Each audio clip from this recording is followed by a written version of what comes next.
नंतरची बातमी आहे गोंदियामधून। गोंदियामध्ये सध्या भोंगे मुक्त महाराष्ट्र अभियान राबवलं जात आहे। भोंगे मुक्त महाराष्ट्र मोहिमेचा प्रभाव गोंदियामध्ये सुद्धा दिसून येतोय।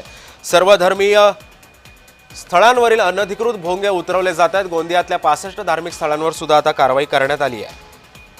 ध्वनी प्रदूषण नियंत्रण नियम 2000 आणि सर्वोच्च न्यायालयाच्या मार्गदर्शक तत्वांच्या अनुषंगाने पोलीस स्टेशन आमगाव हद्दीतील मंदिर, मस्जिद, बौद्ध विहार, दर्गा आणि आदी परिसरातील सुद्धा एकूण 65 धार्मिक स्थळांवरील भोंगे स्थानिक पदाधिकाऱ्यांच्या सहकार्याने हटवण्यात आले।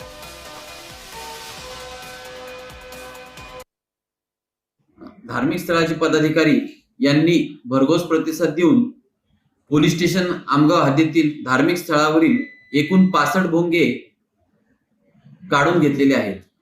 या कारवाईमुळे ध्वनी प्रदूषणासाठी आळा बसू शकतो।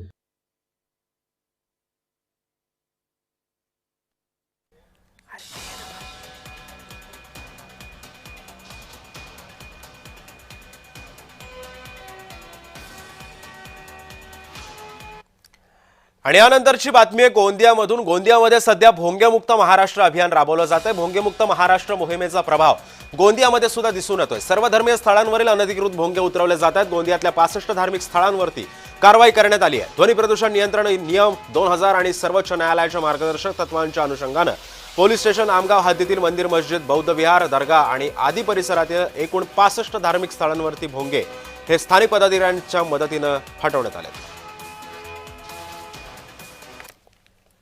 धार्मिक स्थळाचे पदाधिकारी यांनी भरघोस प्रतिसाद देऊन पोलीस स्टेशन आमगाव हद्दीतील धार्मिक स्थळावरील एकूण 65 भोंगे काढून घेतलेले आहेत। या कारवाईमुळे ध्वनी प्रदूषणासाठी आळा बसू शकतो।